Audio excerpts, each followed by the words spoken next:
Hello and welcome to Brahmastra Academy. Here we are guiding you for the FCAT, CDA and NDA examination through which you can succeed your career.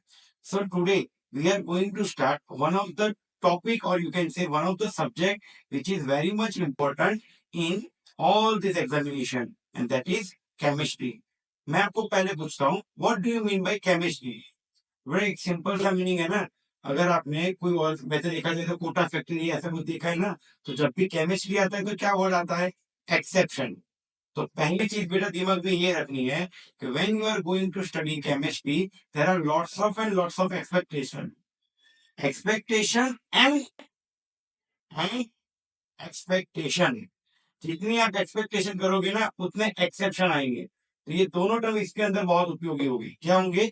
Expectation और exception. कुछ ये element आप पढ़ोगे तो इसमें exception आएगा, फिर आप ये पढ़ोगे तो उसमें एक्सेप्शन आएगा। Clear? So today we are going to start with the fundamental topic of the chemistry which is physical and chemical changes. अब आपको अगर मैं प्रैक्टिकली पूछूं तो आप अपने आजू बाजू में क्या फिजिकल चेंजेस देखते हो और क्या केमिकल चेंजेस देखते हो? तो फिजिकल चेंजेस में क्या होता है?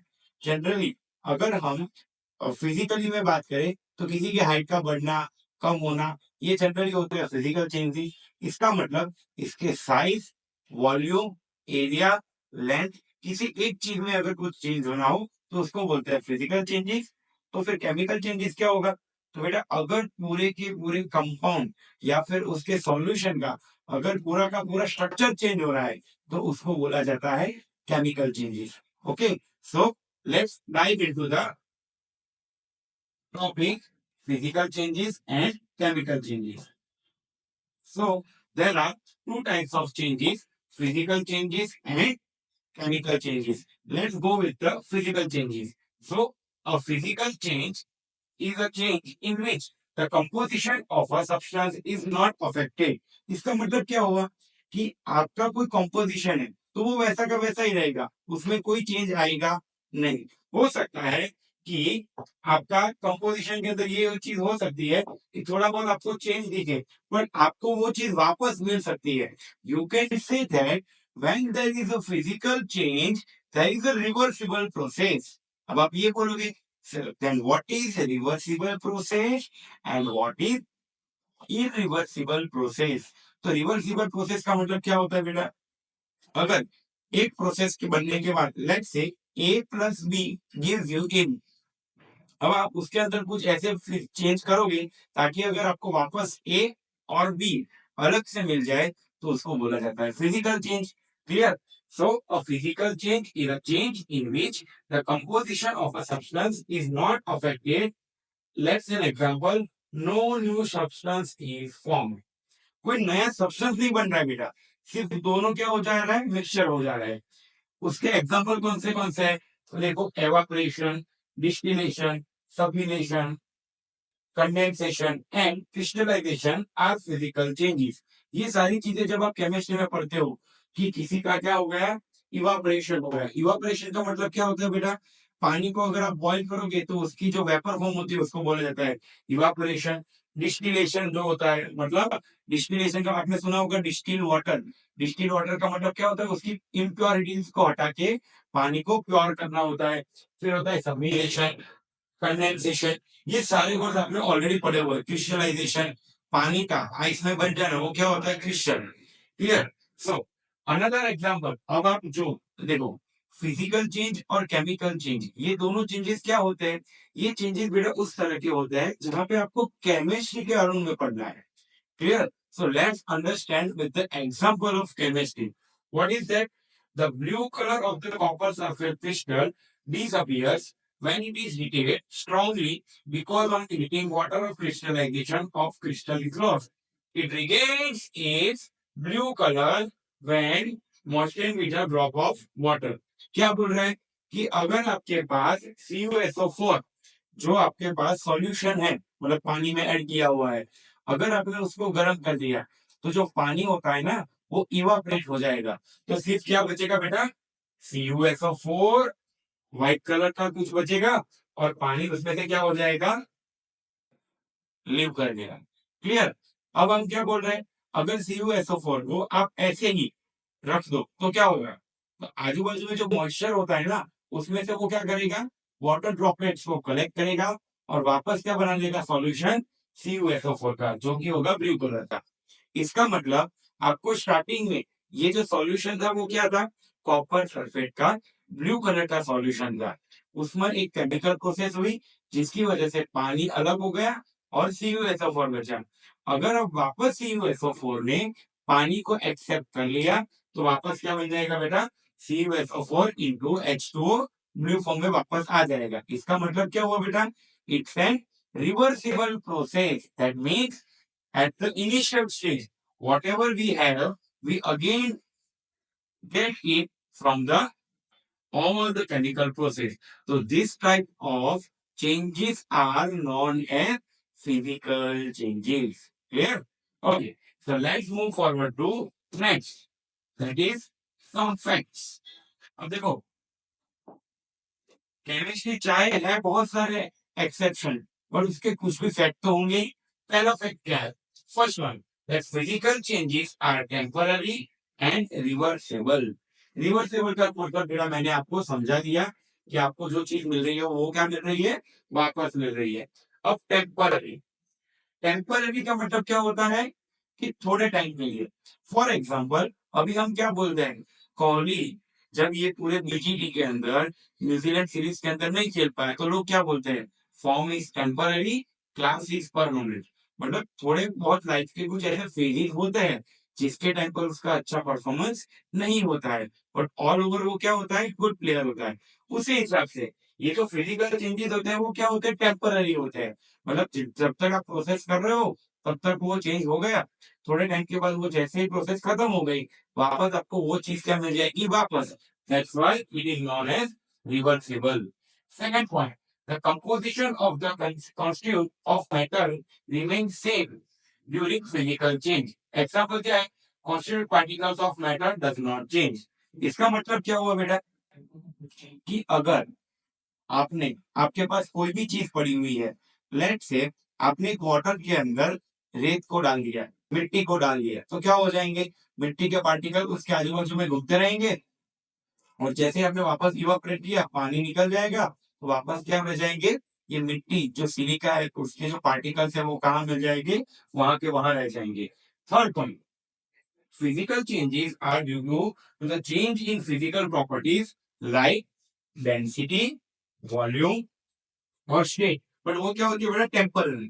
लेट्स से एन एग्जांपल, अगर मैं एक आइस क्यूब ले लूं, क्लियर, आइस क्यूब को मैंने हीट दे दिया तो वो क्या कन्वर्ट हो जाएगा, पानी के अंदर। मैंने वापस पानी को हीट दिया तो वो किस में कन्वर्ट हो जाएगा, वेपर के अंदर। उसी तरह से अगर वेपर को मैंने अभी अगर एक टर्म पढ़ाया था, कंडेंसेशन, मतलब उसका टेम्परेचर लो करना। अगर मैंने पानी के जो मेरे पास वेपर है उसका टेम्परेचर को लो कर दिया तो वो किस में कन्वर्ट हो जाएगा, आइस में। उसी तरह से वेपर अगर को टेम्परेचर आपने डाउन कर दिया तो वो किस में कन्वर्ट हो जाएगा, वाटर के अंदर। इसका मतलब वाटर, आइस और वेपर, इसको आपने गर्म किया तो वाटर, इसको गर्म किया तो वेपर, वेपर में से वापस क्या मिल सकता है, वाटर, और उसमें से वापस क्या मिल सकता है, आइस। तो इसको बोलते हैं बेटा रिवर्सिबल प्रोसेस। इनिशियली आपके पास अगर पानी है तो एंड में भी आपको पानी मिल सकता है, likewise ice and vapour. Clear? So this is all about the fact of physical changes. Let's move forward to the chemical changes. Now what do you mean by chemical changes? तो बेटा chemical change का मतलब होता है उसके structure के अंदर change होना, उसके स्ट्रक्चर के अंदर चेंज होना। So this changes result in the formation of new substance. इसका मतलब ये चेंज होने के बाद आपको जो नया मिलेगी चीज वो क्या होगी, कोई अलग ही सब्सटेंस होगा जो पहले नहीं होगा। पहले नहीं होने का मतलब क्या हुआ बेटा, आप उसको नॉर्मल किसी भी फिजिकल प्रोसेस से वापस अपने पुरानी जगह पर, मतलब पुरानी कोई चीज उसको नहीं ले सकते हो। Let's say two process are there, A plus B, और उसको कुछ प्रोसेस करके मेरे को मिल गया इन। अब चाहे मैं कुछ भी करूंगा ना, तो मेरे को अगर अलग से ए और बी ना मिले तो इसका मतलब इसके स्ट्रक्चर के अंदर कोई चेंज आ गया। तो now I will get a new substance which is in. Clear? In a chemical change, the composition and the molecular structure of the substance undergoing changes are considered. इसका मतलब बेटा क्या हुआ कि once there chemical change happens, a new substance is going to create. Clear? Okay. पीछे भी बेटा हमने यही एग्जांपल दिया था, याद है अगर आपको, CuSO4 का। तो बेटा एक ही एग्जांपल में हमने फिजिकल को भी समझा दिया और केमिकल को भी समझा दिया। लेट्स से क्या होता है। So blue copper sulfate crystals on heating loses its all water molecules. हमने पिछले भी देखा था CuSO4 into 5H2O। तो गर्म करने के बाद CuSO4 अलग और H2O चला गया था। और उसके अंदर हमने क्या पढ़ा था कि एटमॉस्फेयर के अंदर ये जो कुछ भी होती है वहां से वो क्या करेगा, पानी को एब्जॉर्ब करना शुरू करेगा, तो वापस क्या हो जाएगा, वो सॉल्यूशन। बट इस केस में क्या होता है, giving white and your salt which decomposes into black cupric oxide and sulfur trioxide on strong heating। Strong heating का मतलब बेटा मैं आपको सिंपल फॉर्म में समझा देता हूँ। नॉर्मली अगर आप बर्नर से किसी चीज को गर्म करोगे तो उसका टेम्परेचर कितना इंक्रीज होगा, 50, 100, 150, बहुत किया तो 200, उससे ज्यादा ऑलमोस्ट नहीं होता इन नॉर्मल कंडीशन। और आपने उसको ज्यादा अगर फैक्ट्री में ऐसा कुछ जगह पे लेके जहाँ पे आप ब्लास्ट फर्नेस दे पाओ। ब्लास्ट फर्नेस का नाम सुना है। तो ये जो ब्रिक्स बनती है ना, वो एक ब्लास्ट फर्नेस में बनती है। अगर आप अपने आजू बाजू में देखोगे ना तो आपको ब्रिक्स की एक फैक्ट्री मिल जाएगी। वहां पे क्या होता है, ब्लास्ट फर्नेस। उसके अंदर क्या होता है बेटा, बहुत ज्यादा टेम्परेचर होता है, 1000 सेल्सियस के फॉर्म में होता है। तो यहाँ पे समझो बेटा, ये केमिकल चेंजेस कैसे हुआ। CuSO4, तो बेटा ये तो हुई ना, ये तो पुराने वाली चीजें हुई। ये पुरानी बात हुई कि पानी के जितने भी मॉलिक्यूल थे वो कहाँ चले गए। तो अगर मैं सिर्फ इस प्रोसेस को याद करूं तो इसको मैं क्या बोल सकता हूँ, फिजिकल जी। बट अगर मैंने उसको और गर्म किया, स्ट्रांगली हीट किया, तो क्या हो जाएगा, तो CuO plus SO3, copper oxide plus sulphur trioxide, ये दोनों चीज अब बन जाएगी। अब क्या है बेटा, समझ में आया। अब समझो, मेरे पास बन गया CuO और मेरे पास बन गया SO3। क्या ये दोनों चीजें मेरे पास इनिशियल में थी अलग फॉर्म में, नहीं थी, अब ये बन गई। अब तो सर इसको भी अगर आपने कुछ प्रोसेस किया तो वापस एक साथ हो सकते हैं, तो बेटा नहीं होंगे। Normally, with the physical changes, there are not supposed to give CuSO4। ये ऐसे ही पड़े रहेंगे। हाँ, इसके ऊपर आपने और कोई केमिकल चेंजेस किया, then it can be possible, but normal ways में that is not going to possible। So this is about the chemical changes। हमने क्या पढ़ा था, फैक्ट ऑफ फिजिकल चेंज। तो अब क्या पढ़ेंगे बेटा, फैक्ट ऑफ केमिकल चेंज। चल, chemical reactions। So chemical reactions are associated with chemical change। Whenever a chemical change occurs, a chemical reaction is said to take place। मतलब उसको बोला जाएगा, क्या बोला जाएगा, that chemical reaction is that are usually irreversible। क्या होता है बेटा, irreversible and a new product is formed। नई प्रोडक्ट मिल गई, पीछे में मिली थी, कौन सी मिली थी बेटा, CuO plus SO। Clear? During a chemical reaction, old chemical bonds are broken and new chemical bonds are formed, which lead to the formation of new products। बेटा यहाँ पे सिंपल मीनिंग यही है। अगर मैं मान लेता हूं that two elements are there, पहले ये ऐसा कुछ बॉन्ड है, अब क्या हो गया, हो सकता है इसका बॉन्ड कुछ अलग हो जाए या फिर ऐसे कुछ हो जाए। Any of the possibilities can happen ना, ये तो मैं सिर्फ एग्जांपल के फॉर्म में ले रहा हूँ, कोई ए और बी की वैलेंसी के फॉर्म में नहीं बोल रहा हूँ। ये चीज को आप समझ के रखना। बट इसका मतलब क्या हुआ बेटा, कि एक न्यू फॉर्मेशन बनेगा। न्यू फॉर्मेशन का मतलब new compound will be there, new substance will be there, new solution will be there. जितने जितने आप कम केमिस्ट्री में पढ़ते हो ना, वो सारे। सो इसका मेन पॉइंट क्या हुआ बेटा, that physical changes are reversible and chemical changes are irreversible. Clear? Okay fine. Next point, sign कौन सा है बेटा, केमिकल चेंज होने के साइन कैसे है? अब देखो कई बार क्या होता है, we can't significantly differentiate between the physical change and chemical change। अगर मैं आपको एग्जांपल के फॉर्म में दे दूं तो हमारा एग्जांपल देख लो, CuSO4 plus 5H2O, CuSO4 into 5H2O था, CuSO4 अलग और 5H2O अलग हो गया था। तो हमने वो फिजिकल में भी पढ़ा था, और फिर उसको और गर्म करने के बाद CuO plus SO3।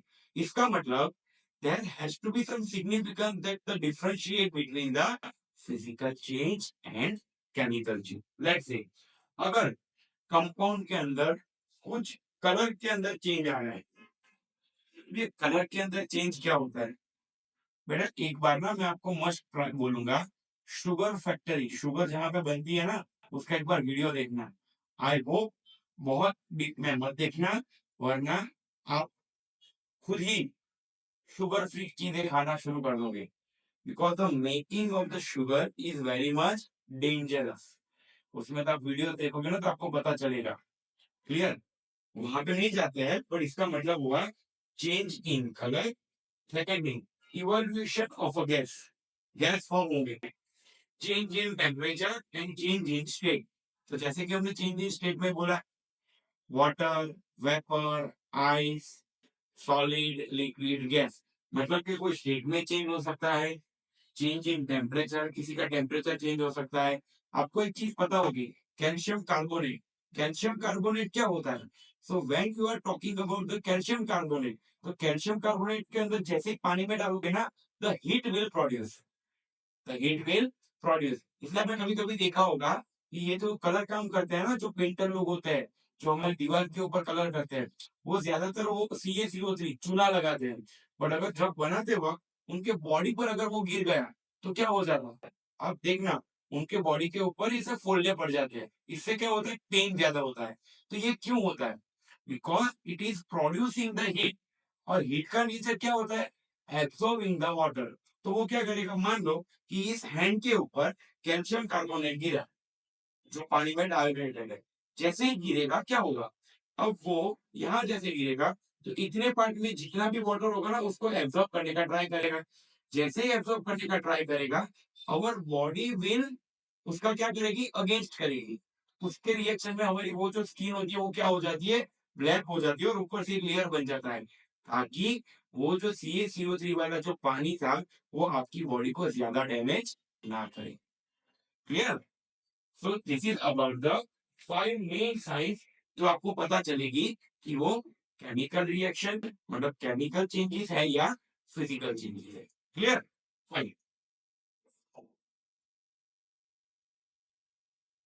चलो, हमने बोल तो दिया कि chemical changes, chemical equation, but कोई चीज भी आप कुछ भी पढ़ रहे हो तो ना, एक साइंस की सबसे बेस्ट बात क्या होती है, that all the things that you are learning in science are practical. ऐसा मैं बोलूंगा कि ये केमिकल रिएक्शन हो गई तो किसी को पता नहीं चलेगा, बट जब हम उसका एग्जाम्पल देखेंगे ना, तो हमको पता चल जाएगा कि हाँ ये क्या हुआ, केमिकल इक्वेशन। इस तरह से बेटा कोई भी टॉपिक होगा, तो इसीलिए साइंस पढ़ने में मजा क्यों आता है, क्योंकि सर आप साइंस पढ़ाते हैं। नहीं नहीं बेटा, ऐसा नहीं है, because it's a logical thing. यहाँ पे जो चीज दिखती है वो प्रूव होती है और फिर बिलीफ होती है। क्लियर? चलो, so the simplest form of description of a chemical reaction in a shorter form is by writing in the form of equation Mg plus O2 gives MgO। Sir ये तो आपको लग रहा है कि आपने इसको बैलेंस आउट तो किया ही नहीं है।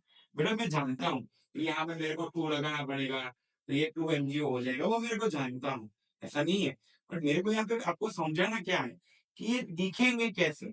अभी हम बैलेंसिंग तक नहीं पहुंचे, we are on the fundamental topic कि ये Mg plus O2 will give you MgO।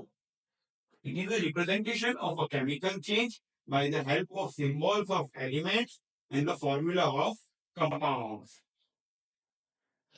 The reaction are written on the left side and the product is written on the right side. मतलब आप process के अंदर जो चीज use कर रहे हो केमिकल रिएक्शन के अंदर वो आएगी लेफ्ट साइड और उसके बाय प्रोडक्ट में जो चीज भी मिलेगी वो हो जाएंगी right side.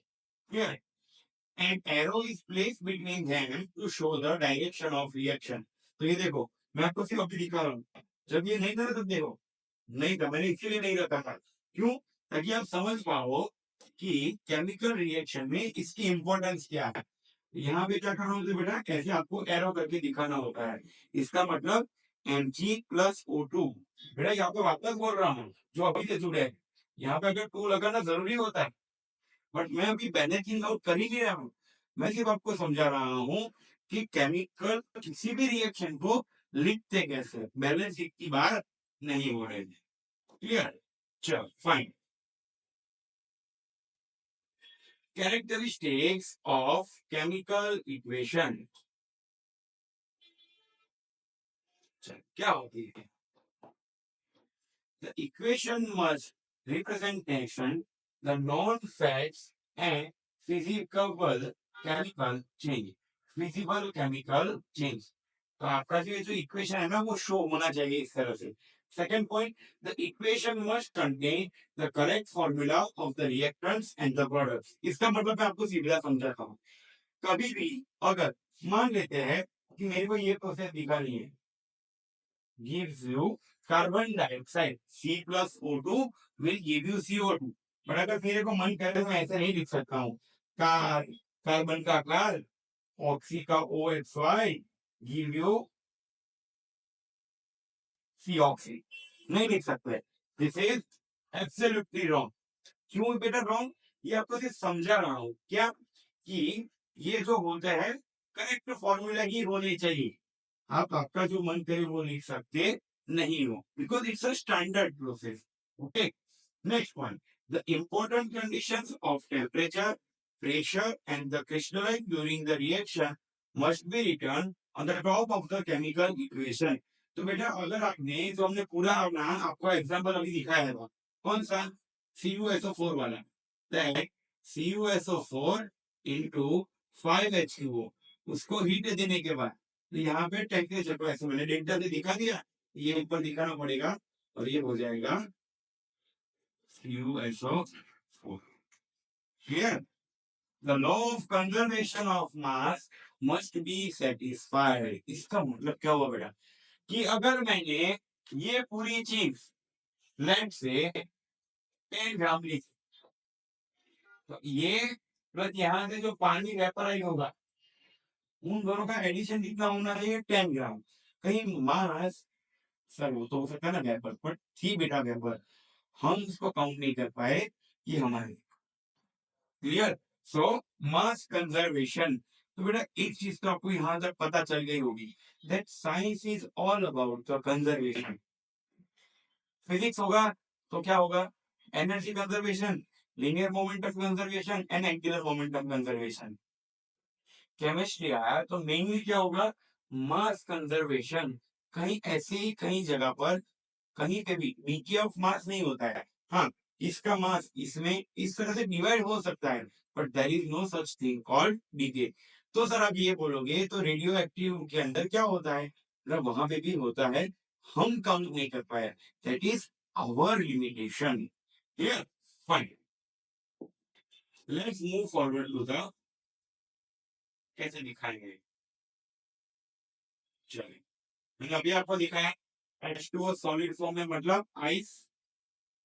H2O is in a solid form, that means it's an ice.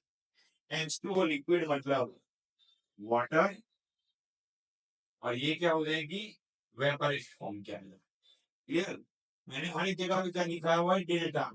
What delta represent, the delta represent heating. Delta is representing heating. ये दिखा रहा है कि there is some heat is giving over that. चलो solid phase. The substance is relatively rigid and has a definite volume and shape. तो बेटा ये तो जब हमने टॉपिक स्टार्ट करेंगे ना आगे जाके, मैंने कहा कोई टॉपिक करवाया है, अब आगे के वीडियो में जाके देख सकते हैं। प्रॉपर्टीज ऑफ मैटर, ये फिजिक्स के प्लेलिस्ट में आपको मिल जाएगा, जिसके अंदर समझाया जाता है the difference between solid, liquid and gas. तो ये वही चीज है, the substance is relatively rigid and has a defined volume and shape. फिर होता है बेटा लिक्विड फेज। हाँ, आपने एक चीज देखी होगी बेटा, केमिकल के अंदर यहाँ पे आप कोई भी इक्वेशन लिखते हो ना, लेट से H2O, तो यहाँ पे लिखा जाता है सॉलिड। अगर वो सॉलिड फॉर्म में, उस तरह से अगर लिक्विड होगा तो ऐसे नीचे लिखा जाएगा सफिक्स में लिक्विड, और गैसियस फॉर्म में हो जाएगा तो ऐसे लिखना पड़ेगा gaseous. Clear? The substance has a defined volume but is able to change the shape by flowing. इसका मतलब अगर आपने पानी को एग्जांपल के फॉर्म में पानी ले रहा हूँ, ये it is true for any of the liquid other than some exceptions। आप देखोगे कुछ exceptions होते हैं कि अगर आपने उसको ऐसा सीधा डाल दिया तो वो अंदर चला जाता है, वैसे जोर से मारा तो it work as a solid. So ये शेप अपना, ये जो अपना शेप होता है वो बार बार क्या कर सकता है बेटा, चेंज कर सकता है। और लास्ट में होता है gaseous phase, the substance has no definite volume और shape and it shows a little response to gravity. ये थोड़ा बहुत आपको ग्रेविटी का मतलब क्या होता है, रिस्पांस टू ग्रेविटी, सिंपल ऐसा है वो वाली चीज। पर सिंपल मीनिंग क्या हुआ बेटा, यहाँ पे बेटा आपको सिंपल ये मीनिंग समझा हुआ है, सॉलिड, लिक्विड और gas. Solid define as shape and volume, liquid उसके अंदर वॉल्यूम डिफाइंड होता है बट शेप क्या होता है, चेंज हो सकता है। गैस के अंदर कुछ भी आप प्रिडिक्ट कर सकते नहीं। क्लियर? चल, हाँ, जो भी मैंने बेटा आपको पहले बोला था अभी, कि हमने आपको पहले समझाया क्या, सिर्फ कि केमिकल इक्वेशंस को कैसे लिखते हैं। अब इम्पोर्टेंट क्या होता है बेटा, बैलेंसिंग ऑफ दिस इक्वेशन, ये बैलेंस करना। अब बैलेंस करने का मतलब क्या होता है बेटा, तो अगर आपका ध्यान हो ना, तो हमने केमिकल रिएक्शन में एक लास्ट पॉइंट बोला था, कौन सा, that the mass should be conserved. तो इसका मतलब हमने जो आगे का इक्वेशन लिखा था, अगर आपको याद है, तो मैंने तब बोला था आपको, मैं जी आपको समझा रहा हूँ, वहां पे ऐसे लिख दिया था एमजीओ। तो ये तो गलत हो गया है ना, यहाँ पे ऑक्सीजन दो थे, यहाँ एक हो गया, तो एक ऑक्सीजन का मास कहाँ चला गया, तो इसका मेरे को यहाँ पे टू करने पड़ेंगे, तो यहाँ पे टू, और ये दो ऑक्सीजन दो मैग्नीशियम, ये हो गया केमिकली बैलेंस। क्लियर? चलो, तो समझ से क्या होता है balancing chemical equation. So according to the law of conservation of mass, total mass must be equal on the both sides of the equation. मैंने आपको समझा दिया, जितना यहाँ पे Mg उतना MgO, दो मैग्नीशियम दो मैग्नीशियम, दो ऑक्सीजन दो ऑक्सीजन। क्लियर? और इस टाइप के इक्वेशन को बोला जाता है बेटा balanced chemical equation. The next term is, here both sides have two atoms of magnesium and two atoms of oxygen, hence the equation is balanced. इसका सिंपल मीनिंग बेटा क्या हुआ, लेफ्ट हैंड साइड पर जितने जितने कंपाउंड होते हैं, right hand side पर भी उतने कंपाउंड्स होते हैं। क्लियर? फाइन। चलो, टाइप्स ऑफ केमिकल रिएक्शन। अब बेटा किस किस तरह के रिएक्शन के टाइप्स होते हैं, तो पहला होता है कॉम्बिनेशन रिएक्शन। तो भी मैंने आपको समझाया था कि दो ए और बी, मान लो होते हैं ए कुछ है, बी कोई एलिमेंट है, साथ में मिलकर वो बन जाता है ए बी। क्लियर? दूसरा होता है डीकम्पोजिशन रिएक्शन, तो ये ए बी वापस क्या मिल जाएगा, ए प्लस, ये रिवर्सिबल हो गई, मतलब ये फिजिकल चेंज होना चाहिए। Clear? Third is single displacement reaction. क्या बोला बेटा, सिंगल डिस्प्लेसमेंट। ध्यान से देखो, यहाँ पे दो कंपाउंड है ए और बी सी।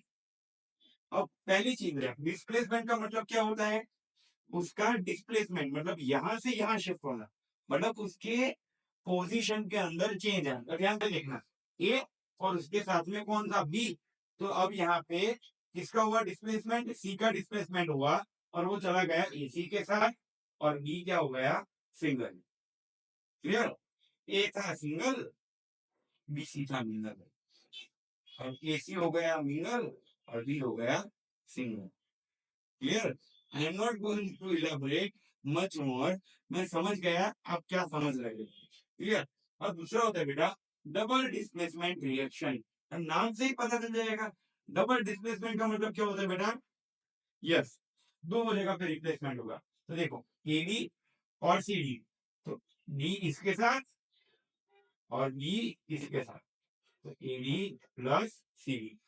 कोई शैतानी दिमाग ये मत सोचना कि पहले सी ना बेवफा निकला, पहले चला गया ए के साथ अब चला गया बी के साथ, ऐसा कुछ नहीं होता है। ये it's just an example to understand कि सिंगल डिस्प्लेसमेंट क्या होता है और डबल डिस्प्लेसमेंट क्या होता है। क्लियर? चलो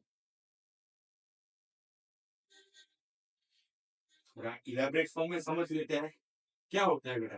तो देख लो द कॉम्बिनेशन रिएक्शंस, जो हमने अभी फर्स्ट टाइम पढ़ा था वो, तो A plus B gives you A B.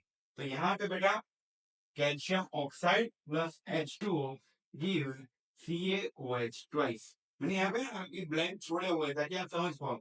C plus O2 gives you CO2। Clear? Simple combination बन गया। दो एलिमेंट अलग अलग थे तो साथ में जुड़कर क्या मिल गए, एक नया एलिमेंट CaOH ट्वाइस। इसका नाम जानते हो ना, कैल्शियम डाइहाइड्रोक्साइड। चलो they are generally exothermic reaction which involve evacuation of heat during the reaction। तो जनरली टेम्परेचर के इंक्रीज होने पर या टेम्परेचर के डिक्रीज होने पर इस तरह का कॉम्बिनेशन फट जाता है। क्लियर? फाइन। चलो डिकम्पोजिशन। तो बेटा डिकम्पोजिशन मैं ऐसा बोल सकता हूँ, तो जो कंपोजिशन देगा उसका उल्टा। सिंपल है, ए और बी था, वापस क्या मिल गए ए प्लस बी। उसी तरह से पानी के दो मॉलिक्यूल्स को मैं ले लूं H2O, तो क्या होगा बेटा H2 अलग हो गया और O2 अलग हो गया। अब अगेन यहाँ पे बेटा क्या नहीं हो रहा है, balance. The equation is not balancing. तो मेरे पास दो हाइड्रोजन होने चाहिए, ये दो होने चाहिए। तो हाइड्रोजन कितने हो गए, चार। तो ये 2H2 होना चाहिए, देख लो 2H2 प्लस O2। तो ये डीकम्पोजिशन। डीकम्पोजिशन का मतलब बेटा और आपके पास जो एलिमेंट है ना वो दो टुकड़ों में डिवाइड हो गया अलग अलग कंपोजिशन के अंदर। Clear? So decomposition reaction can be carried out by the supplying energy by means of heating, electricity or light. Basically, by giving any type of energy. It is known as thermal decomposition, electrolyte decomposition and photo decomposition reaction respectively। ये तो आपने ये शायद ना 12th में पढ़ोगे आप physics के अंदर, फोटो इलेक्ट्रिक इफेक्ट सबसे खतरनाक वाला टॉपिक है। क्लियर? ये डिफरेंट डिफरेंट टाइप है डिकम्पोजिशन के, कि अगर इलेक्ट्रिसिटी दी तो इलेक्ट्रोलाइटिक, अगर गर्म किया तो थर्मल इलेक्ट्रिक, और अगर आपने लाइट दिया photon, because lights are made from the photon, तो उसका नाम क्या हो गया बेटा, फोटो डिकम्पोजिशन। चलो single and double displacement reaction.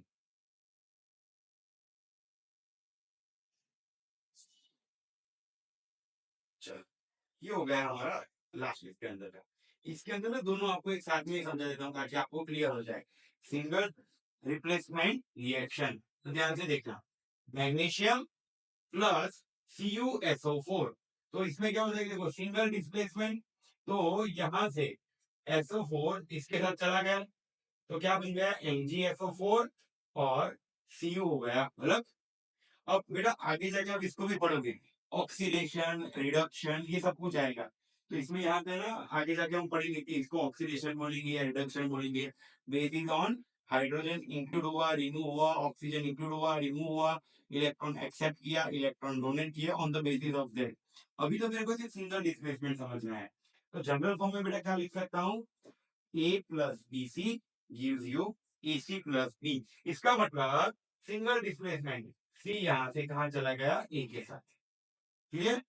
Let's say the next example which is double displacement reaction, which is double displacement reaction. तो बेटा क्या होता है CaCO3 प्लस 2HCl। तो अब ध्यान से समझना, ये ध्यान से देखना, यहां से CO लिया और यहां से Cl के दो है मॉलिक्यूल्स, तो Cl2, तो CaCl2, यहाँ पे दो है ना बेटा, तो CaCl2 ये बन गया, और बाकी का क्या बचा, तो यहाँ पे दो हाइड्रोजन बचे और ये बचा CO3, तो H2CO3।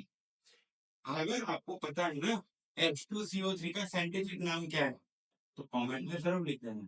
ये क्या होता है बेटा, कई बार हमको पता सब कुछ होता है बट तुरंत क्लिक नहीं होता है। और जब भी बेटा आप कोई भी कॉम्पिटिटिव एग्जाम दे रहे हो ना, सबसे ज्यादा इंपॉर्टेंट होता है ना, वो क्लिकिंग होता है। अगर आपने 3 घंटे में मान लो 10 क्वेश्चन सही किए तो कोई वैल्यू नहीं है, कोई वैल्यू नहीं है। अगर वही 10 क्वेश्चन आपने 10 मिनट में कर दिया तो देन इट इज वैल्यू होगी।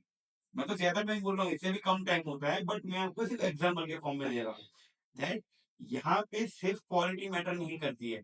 क्वालिटी तो ऑलवेज मैटर करती है, बट उसके साथ में क्वांटिटी भी मैटर करती है कि आपने पर्टिकुलर टाइम में टोटल कितने एमसीक्यूज को सॉल्व किया, कितने क्वेश्चन को सॉल्व किया। और बेटा ये ध्यान रखना, जितना आप इसमें प्रिपरेशन कर रहे हो ना, उतना ही आपको मैथ्स में करना पड़ेगा। क्योंकि देखो, एक चीज ना फिजिक्स और केमिस्ट्री की बहुत अच्छी है, क्या है, जो होते हैं वो फैक्ट्स होते हैं, वही पढ़ना होता है। अगर एक्सेप्शन है तो एक्सेप्शन है, और फिजिक्स के अंदर सारे जो भी चीज फैक्ट्स है तो वो फैक्ट्स ही होते हैं। बट मैथ्स के अंदर प्रॉब्लम क्या होती है कि अगर आपको कोई सम या न्यूमेरिकल दिया हुआ है ना बेटा, तो वो उसका आंसर की पॉसिबिलिटीज बहुत सारी है, पर आपको कौन सी पॉसिबिलिटीज लानी है, जो गिवन ऑप्शन में से है। Clear, so you required more practice to do so. तो यहां से बेटा CaCl2 प्लस H2CO3, तो बेटा जनरल एक क्वेश्चन क्या बन गया, ए चला गया बी के साथ और बी चला गया सी के साथ, तो AdCb, Ad plus Cb। So combination, decomposition, single displacement, double displacement. मैं तो आपको बेटा यही बोलता हूँ ना कि अगर आपने सबका ये जनरल फॉर्म याद कर लिया ना, तो आपके लिए बहुत आसान हो जाएगा। कई बार ना बेटा ऐसे एमसीक्यू पूछ लेते हैं, तो आपको ना कई बार क्या होता है, हम ना ये चीजों को क्या कर देते हैं, ये तो आता ही है ना। पर बेटा कभी भी never take anything for granted. कोई छोटी सी भी छोटी चीज हो ना, तो when we are preparing for the such kind of examination, आप खुद जानते हो ना ये कितनी कम सीट्स होती है। चाहे आप कोई भी कॉम्पिटिटिव एग्जाम ले लो, आप सीए की कॉम्पिटिटिव एग्जाम ले लो, only 1% of the student are passing the examination. इसका मतलब सीट्स क्या होती है, बहुत कम होती है। नीट का ऐसा है, जेडबल का ऐसा है, एनडीए का ऐसा है, एफकेट का ऐसा है, क्या कॉमन एंट्रेंस टेस्ट जो होती है वो ऐसी है। सारे की सारी बेटा जितने भी है कॉमन एप्टीट्यूड टेस्ट, सॉरी, ये जितने भी जो है ना एग्जामिनेशन, क्या होता है बेटा, सालों के अंदर आपको टाइम में खत्म करना इंपॉर्टेंट होता है। उसका मतलब हुआ आपको हर एक चीज में क्या रखना पड़ेगा, perfection. Clear, so this is all about the basic fundamentals of chemistry. Okay. I hope you are enjoying all this content which has been posted by our channel. Clear? So thank you very much. Myself, Maulik Mehta, and I am teaching you all the content related to physics and chemistry. मतलब अगर आपको कोई ऐसा topic हो जो आपको सीखना हो, let us know, we are trying to make a video on that as well. हम पूरी बेटा सीरीज लगा रहे हैं, ऐसा नहीं है कि एक दो वीडियो, पूरी सीरीज लगा रहे हैं। So make sure that you have thumbs up, मतलब आप अपने हमारे चैनल को सब्सक्राइब कर दीजिए, वीडियो को लाइक कर दीजिए, और वहां पे ऐसे वीडियोस हम लगातार पोस्ट करते रहेंगे। तो आपको हर बार मैं थोड़ी याद दिलाने आऊंगा, चलो मेरा वीडियो पोस्ट हो गया है, तो बेल आइकन को करके बेल आइकन को भी प्रेस कर दीजिए। Okay, thank you so much, all the very best.